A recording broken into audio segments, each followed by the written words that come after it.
Welcome into OutKick the show. I am your fearless leader, Clay Travis, who has not yet stacked his best-selling book beside him and doing so now. I hope all of you are having fantastic Fridays. I hope we're all going to get super rich with the weekend. Tough loss last night on the gambling picks. 43 was the final score, total points. We had 43.5. I hope that is not an omen for the upcoming weekend of gambling picks. I'll get to the college football and the NFL gambling picks. Well, let me go ahead and give them to you right off the top, just in case you care, and you are a desperate, degenerate gambler like, frankly, I am. I've got the Titans plus 3.5. These are yesterday's numbers. Titans plus 3.5 at the Browns. Chargers, Vikings. I got the Vikings minus 1.5, the over 53.5. Pats, Jets, the under 36.5. Saints, Packers minus 1.5. Broncos, Dolphins, minus 6.5. Cowboys, Cardinals, plus 12.5. What did we learn last night, Thursday Night Football? 49ers, best team in the NFC.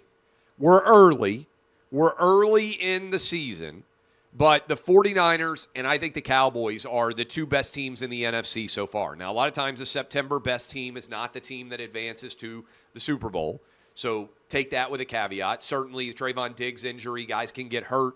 There can be a substantial impact to the overall quality of a team during the course of the season.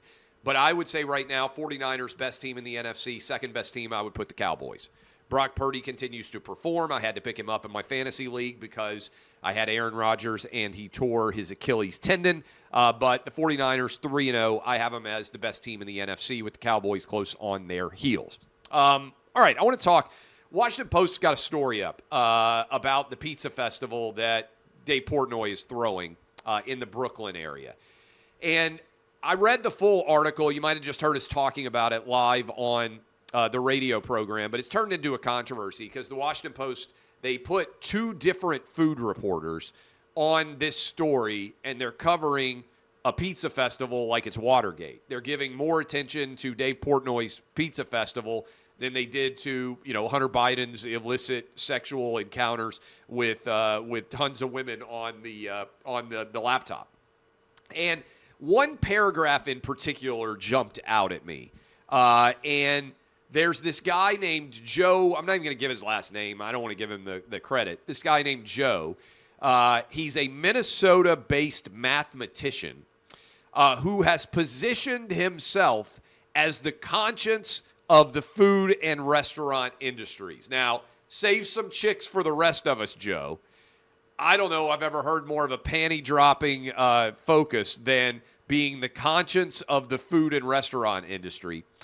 This guy was the person who'd been leading the charge against those involved with the pizza festival. He's posted regularly on his Instagram account with its 33,000 followers, by the way. What a huge group of losers. Writing that pizzerias, influencers, and trade publications are showing that Portnoy can continue his violent misogyny and campaigns of abuse, and they will continue to support him. He doesn't want the pizza festival to happen. And I think this is important. How much of cancel culture actually makes America better? When I read this paragraph, it was like suddenly I had this epiphany. And I said, okay, let's pretend that everyone who wants to be involved in cancel culture, all the people going back through past jokes of comedians, all the people that are constantly in a huff over what somebody tweeted or what somebody posted on Instagram. I'm talking about words, not actions, right? By and large, words. This is what people tend to get the most fired up about. How much of cancel culture makes the world better? Let's just take this guy, the food and beverage conscience or whatever it is of America, as he has branded himself. If he had his way, what would happen? There wouldn't be a pizza festival in Brooklyn this weekend. Who benefits from that? Just think about it. And this is just one example of it. But what they are trying to do is not just cancel individuals. They're trying to cancel their ability to do events. And if this guy had his way, there wouldn't be a pizza festival this weekend. That might sound like a small thing. Oh, everybody decides to run and hide and they're not going to do the pizza festival. But I would imagine that the pizza festival will mostly create more fun than would exist without the pizza festival. General position. Much of what is going on with cancel culture is the erasure of fun and the replacement with nothing. This is really important, I think, and I don't know how often I've seen it distilled this way, but as I read this article, and I focused on that paragraph in particular, if guys like this get their way, then there is nothing. Like, what would be replacing the pizza festival is no pizza festival. So something that might create a small amount of joy and aid and abet people who create pizza in terms of being able to better monetize their business would be replaced by nothing. And I think that's often the case with cancel culture, right? It's the replacement of something that some people take joy from with nothingness. They're actually attempting to erase something that could create joy and more happiness with a non-existent thing. And I think we're giving these people way too much power. If you want to run your own pizza festival, which you believe is more morally justifiable, then why don't you create your own pizza festival? And this is the context writ large. If you don't like OutKick, more power to you. Why don't you create your own website and your own media company that competes with OutKick and is more successful? That's the marketplace. But simply trying to shut something down while providing no alternative is not in any way beneficial to the nation as a whole.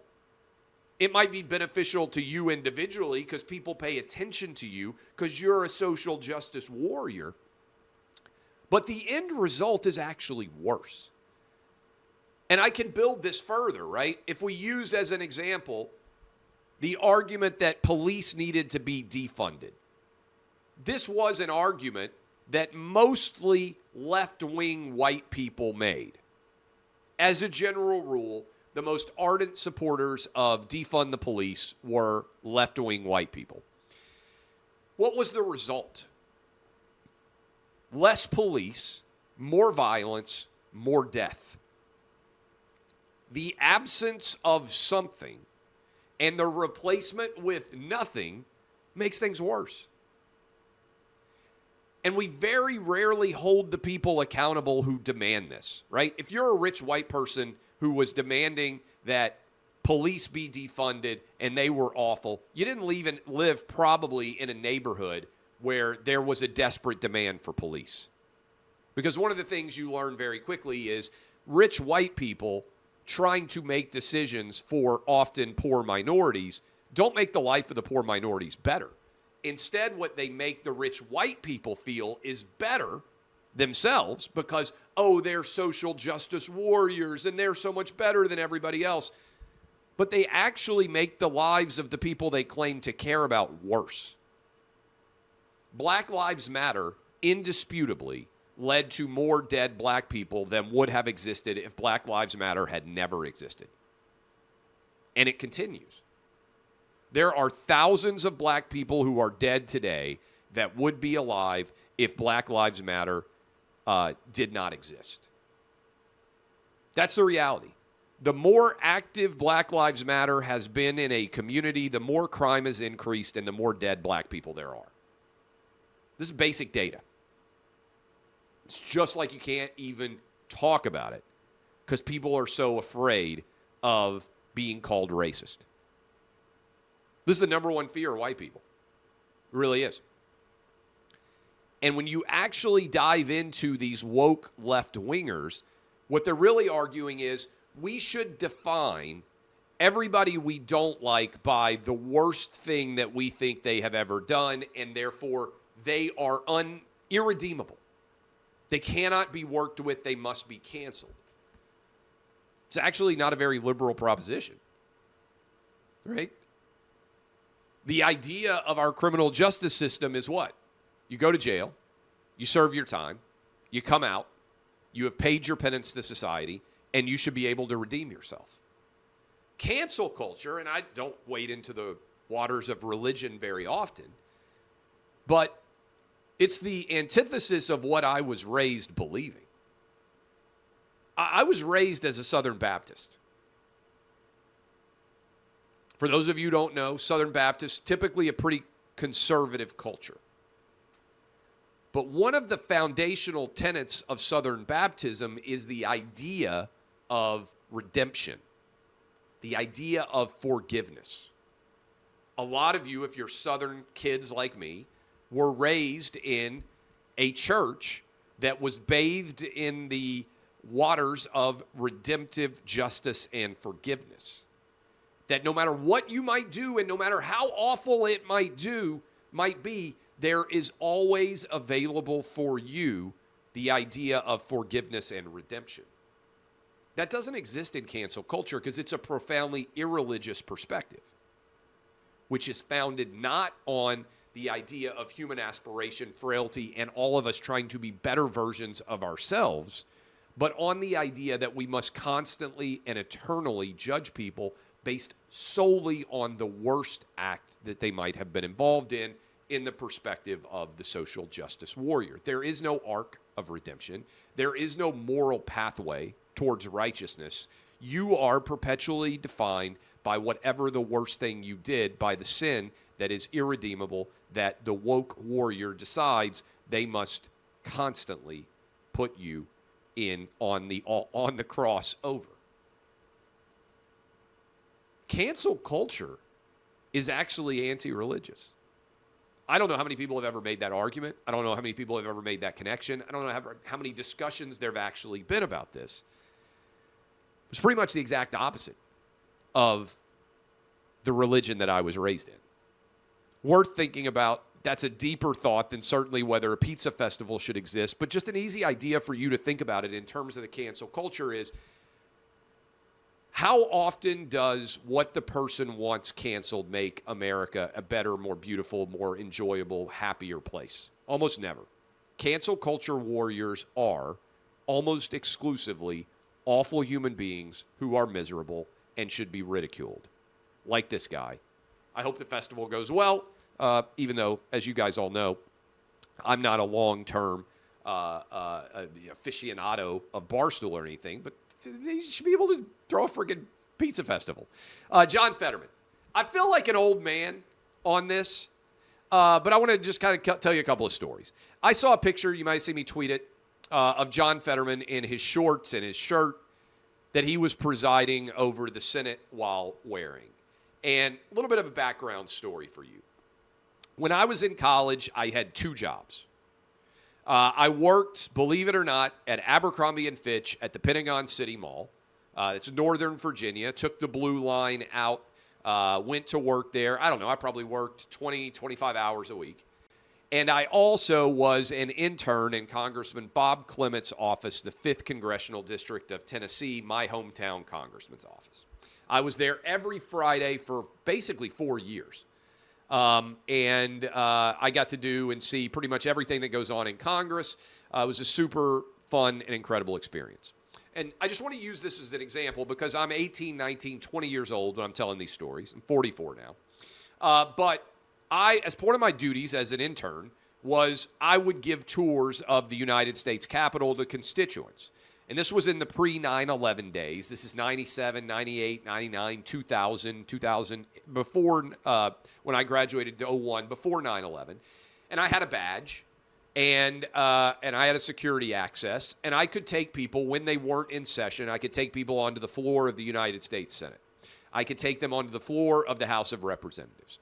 And every day that I went and I worked on Capitol Hill, by and large, I had a button-down shirt, and I almost always had khaki pants. And I wouldn't have ever dreamed of going to Capitol Hill in shorts. I don't think I ever went.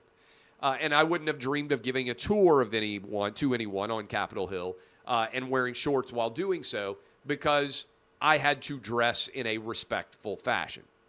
When I worked at Abercrombie & Fitch, one of the rules was you were not allowed to have facial hair. I obviously have facial hair now. I've had a beard since 2001. 22 years of having a beard now.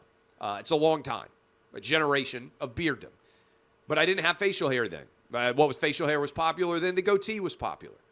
In the late 90s, some of you will remember the goatee was a very popular thing, and so was primarily the goatee, right? I had a lot of goatees over the years, but I would shave it.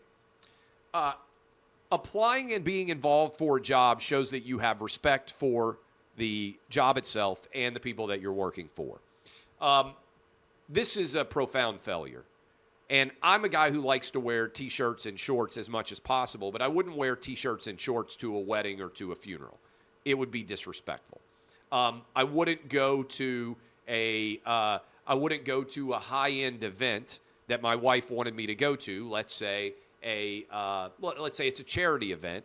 I wouldn't show up in shorts at a charity event because I respect the fact that the charity event says there's a dress code. You should wear. Maybe you wear a jacket and a tie. Maybe you wear whatever. And by the way, I have failed. I've been married nearly 20 years. Like a lot of you who are married out there, a lot of you who have girlfriends, my wife has asked me probably 40,000 times, what should I wear? What's the dress code? And like 40,000 times, I've never had any idea. I don't know still what women are supposed to wear to basically any event. But I do know what men wear. And I almost exclusively go to events now in pants, in a button-down jacket, a button-down shirt, and a jacket. Right now, I'm wearing a T-shirt and shorts. I'm going to go out to dinner with my boys tonight. I'm going to be in a T-shirt and shorts. But if I'm going to an event that I respect and that I am a small part of, then I'm going to wear what is appropriate to wear to that event. The idea of the Senate changing 200-plus years of dress codes to try to fit John Fetterman is wrong. It also speaks to John Fetterman, I think, being fundamentally broken. He ran for office for a job where he knew there was a dress code. It's weird. It's not adult-like to get elected to the United States Senate and refuse to wear pants on the Senate floor. It's actually an embarrassment. And again, I'm not, you guys know, a sartorial standout. There's never any time that I've worn an outfit and you guys have said, my goodness, you look incredible in that outfit, Clay. I'm not a fashion template. I barely know anything about fashion. But I respect basic institutional values. And I think the fact that Senator Schumer just unilaterally changed the dress code to allow one guy to dress like an ogre is an insult to everyone who has ever served in the United States Senate. And I think they need to fix this. And I think John Fetterman needs to resign. The guy doesn't have the mental and physical ability to do the job. His doctors came out and said, oh, he's fine. He had a stroke, and he can't process information or speak accurately anymore. Communication is the job of a United States Senator. Just like Dianne Feinstein should resign, just like, in my opinion, Mitch McConnell doesn't seem like he's able to do the job either. John Fetterman can't do the job. And you can cry, and you can whine, and you can throw a fit all you want because people are judging you because you can't do the job.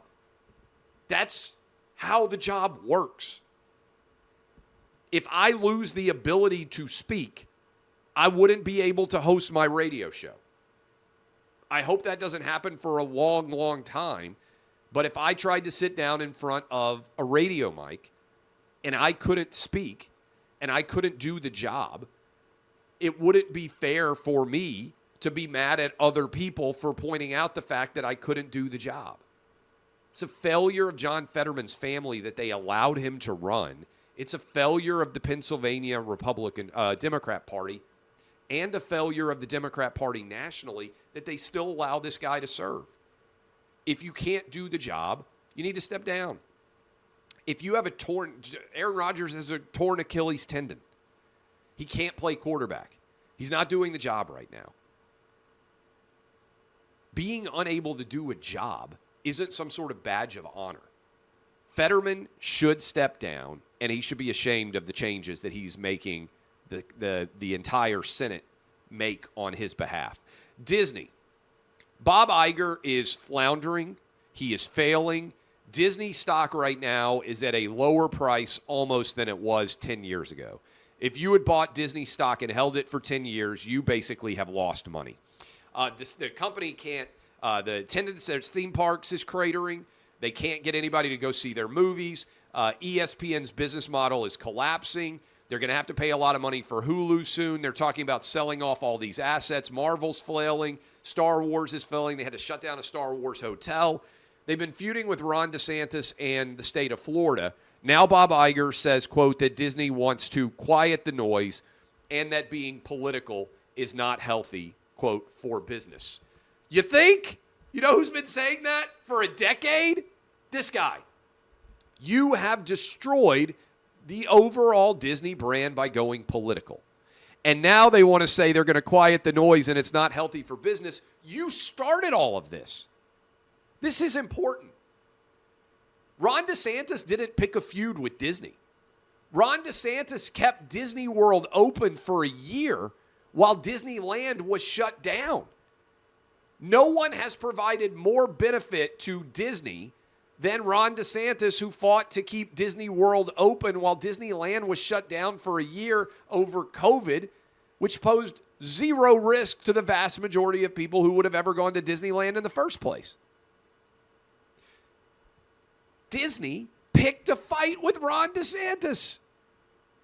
When they said, hey, kindergarten, first, second, third grade kids, we don't want sex instruction in schools, Disney decided to brand that Don't Say Gay and to pick a fight with Ron DeSantis in the process. Disney picked a fight that has been destructive for its business, and now they argue they want to quiet the noise and that it's not healthy for business. You're moving too late. You, Bob Iger, have helmed a disastrous political-based tenure. Look, people want to go to Marvel movies, and they want to go to Star Wars movies, and they just want to be entertained. They don't want woke political noise interjected into their films. They just want to watch. Nobody wants to go watch Spider-Man and have Spider-Man walk out before the movie and tell you what he thinks about global warming or abortion. Just want to watch Spider-Man sling some webs and entertain everybody. Disney's lost track of that. And I don't think they're going to be able to walk this back. I think their business is in severe straits for years and years to come. The Dallas mayor, Eric Johnson, flipped to the Republican Party from the Democrat Party. Why did he do that? What was the rationale under which he made that decision? Well, I'm going to read it to you. I think it's kind of significant because I feel like Eric Johnson in many ways, because I feel like the Democrat Party left me from behind. His headline is, America's cities need Republicans. I'm becoming one. Here's his opening paragraph. I've been mayor of Dallas for more than 4 years. During that time, my priority has been to make the city safer, stronger, and more vibrant. That means saying no to those who wanted to defund the police. It meant fighting for lower taxes and a friendlier business climate. And it meant investing in family-friendly infrastructure such as better parks and trails. That approach is working. Alone among America's 10 most populous cities, Dallas has brought violent crime down in every major category, including murder, year over year for the past 2 years. After all these wins and after securing 98.7% of the vote in my reelection campaign this year, he says he has no intention of changing his approach to the job. But today I'm changing my party affiliation. Next spring, I will be voting in the Republican primary. When my career in elected office ends in 2027, I will leave office as a Republican. He says he's been a Democrat for a long time, but I don't believe I can stay on the sidelines any longer. The future of America's great urban centers depends on the willingness of the nation's mayors to champion law and order and practice fiscal conservatism. Our cities desperately need the genuine commitment to these principles that has long been a defining characteristic of the GOP. In other words, American cities need Republicans. I agree with him completely. And Republicans need American cities. I agree with them as well. And I'd encourage all of you to read this, and I will share it with you. But look, San Francisco, all blue. Washington, D.C., all blue. New York City, all blue. Chicago, all blue. Anybody feel like those cities are well run? Democrat policies, when they are not opposed by Republicans, end in disaster for cities. And that's what we're seeing everywhere. Some of these blue cities are fortunate to have red state infrastructure around them.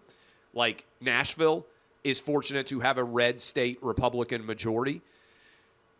But my goodness, left-wing policies left unchecked are an unmitigated disaster. I give credit to Dallas Mayor Eric Johnson for making the decision that he did. All right, let me get you rich. Here are my gambling picks. I want to make sure that all of you have these as we roll into the weekend because I am very confident in these picks. Now, these numbers went up on Tuesday.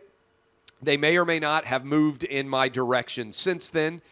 So here we go with 14 winners. By the way, for those of you out there who want to keep track, 23-19 on the year, 55% winning percentage through 3 weeks. Here we go with the week 4 picks. Rutgers plus 24 at Michigan. You guys all know, nobody is more of a supporter of Greg Schiano than me. This is a no-brainer. Frankly, I don't think Michigan has played that well. 24 is too many points to be favoring the Wolverines. Florida State, minus 2.5 at Clemson. I think Florida State's the best team in the ACC. I picked them to make the college football playoff. I think they are going to win on the road at Clemson this weekend. Auburn, Texas A&M, over 52.5. Look, the Auburn offense at times has showed up. The A&M offense has consistently scored more points. Defense hasn't been great. I think we hit the over here. Tap the veins, boys and girls. My blood bank guarantee, Kentucky at Vandy, the over 49.5. Here's simple math for you. Kentucky, I think, has a very good chance to score 40 by themselves against Vanderbilt. Meanwhile, I think Vanderbilt will score 24 or more against Kentucky. Boom, we're talking about way over that number. Colorado, Oregon, the over 70. I like Oregon to finally zap Colorado. Number's too big at 21, though. So I think that Colorado is going to score some points. Not anywhere near as much as Oregon, but I think we might get a late touchdown putting this number at stake. I'm going over 70. UCLA, Utah, under 52.5. Kyle Whittingham is taking over. Looks like Cam Rising is going to be playing. I think Utah wins, but I think it's low scoring. Ole Miss, plus 7 at Bama. Lane Kiffin, can he join Jimbo Fisher? Can he join Steve Sarkisian? I think he can. Third offensive coordinator to beat Saban. I don't like this Alabama offensive line. 7 is too many. Maryland minus 6.5 at Michigan State. They fired Mel Tucker. They have destroyed the Michigan State football program. In the meantime, I think that Michigan State gets blown out by Maryland. Maryland gets to 4-0. Go Terps. UTSA plus 20 at Tennessee. I think this number is ticked up even higher. I'm not sold on the Tennessee defense. I'm not sold on the way Tennessee has played. They played awfully against Florida. They were not good the week before against Austin Peay. I don't think that's going to change. Wake Forest minus 3.5 against Georgia Tech. 4-0 for Wake Forest. Dave Clawson's team came back from a big deficit. I think they get it done. Arkansas plus 17.5 at LSU and the over 55.5. Love the Razorbacks here. Last 3 games have been decided by 3 or less. 4 of the last 5 by a touchdown or less. I think this one is going to be close. Also like the over. Wouldn't surprise me if LSU scores 40. Wouldn't surprise me at all if Arkansas scores 30. Ohio State, Notre Dame. Give me Notre Dame. Plus the 3.5 in this one. I think Notre Dame is going to beat Ohio State outright. Marcus Freeman gets his first signature win for the Irish in South Bend. And then Iowa, plus 14.5 at Penn State. Penn State has scored 30 or more in 10 straight games. I think that comes to a close. Penn State wins 27-17. There you have it, kids. We are going 14-0. I will see you on Monday. DBAP. Unless you need to SBAP, I hope all of you have fabulous Fridays. Thanks for always supporting OutKick.